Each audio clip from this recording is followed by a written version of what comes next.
Good morning students, we are going to discuss about mind mapping. Look at the question.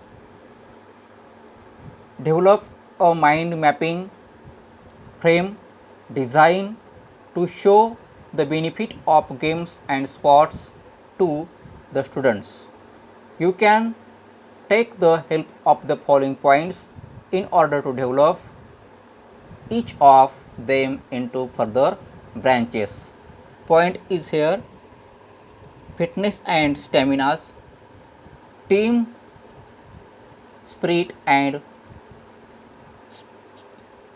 team spirit and sportsmanship, group behavior, killer a instinct, will to win. ये सब points है, 4 points है और हमें इसका mind mapping बनाना है।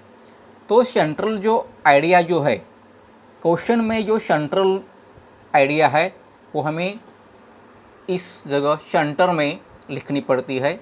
इस centre में कौन सी आइडिया है? Benefits of games and sports. ये सेंट्रल थीम है, ये सेंट्रल आइडिया है। ये सेंट्रल आइडिया यहाँ हम लिखते हैं benefits of games and sports.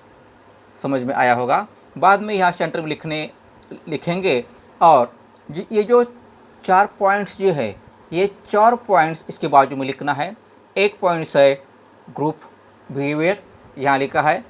दूसरा पॉइंट है team spirit and sportsmanship. Third point है fitness and um, and fourth point यहाँ दिया है विल टू विन।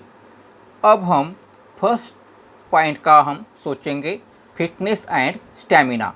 ये पॉइंट है और एक पॉइंट हमें दिया जाता है और इसके हिसाब से हमें अगले पॉइंट हमें लिखने होते हैं। तो फिटनेस एंड स्टैमिना, ये क्या है? कीप्स ऑफ फैटिग्यू, ये इससे अंदर आ जाता है और इसके आधार पर मेंटल फिटनेस और फिजिकली एक्टिव ये पार्ट्स हमें आ जाते हैं।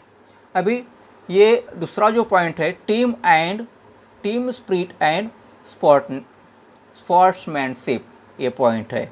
ये इसके आधार पर पॉइंट बन जाता है makes a team player in every field, और उसके बाद ब्रॉडनेस द माइंड। अब ये पॉइंट ग्रुप बिहेवियर ये आता है। ये जब एक पॉइंट हम मन में सोचते हैं तो ऑटोमेटिकली उसके लिंक में दूसरा पॉइंट अपने आ जाता है। कोई लिखने की स्किल है, एक पॉइंट आपने सोचा तो समझ में आ गया तो ऑटोमेटिकली पॉइंट हमें लिखने आते हैं। Group behaviour, benefits of games का है। ग्रुप बिहेवियर्स यानी एंजेंडर एडजस्टिबिलिटी, एक क्षमता आती है। और उसके बाद लर्न टू कंट्रोल ईगो पर कंट्रोल हो जाता है। ये होने के बाद स्टेप है और इसके बाद readiness to accept other people opinions views, ये पॉइंट है। अभी इस पॉइंट पर आते हैं will to win, giving one's full effort to an activity. Will to win, जीतने की इच्छा कब होती है? Giving one's full effort to any activity, shedding away self doubts, gathering confidence with each win. जब कॉन्फिडेंस आता है तब हम जीतते हैं। एक से एक लिंक के सब पॉइंट होते हैं। अभी है किलर्स इंस्टिंक्ट यानी आंतरिक प्रेरणा जो है, इस पे trains to focus on goals aim. क्या होता है? फोकस गोल पे होता है ट्रेन के लिए। No laxity till the end, और नेचुरेट्स विल पावर। इस टाइप हमें यह जो है ये लिखना है, इसे माइंड मैपिंग बोलते हैं। वो नोट मेकिंग की तरह है, सिर्फ पूछने का तरीका थोड़ा अलग है। सभी ये इसका अध्ययन हमें अब थोड़ी इन्फॉर्मेशन ली है।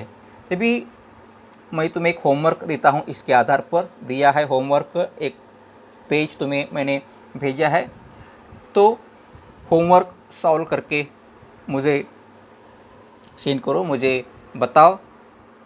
करने का प्रयास करो, होमवर्क पूरा करने का प्रयास करो। बाद में नेक्स्ट लेक्चर में मैं तुम्हें नहीं आया तो मैं तुम्हें सॉल्व करके मैं दूंगा जो मैं होमवर्क दिया है।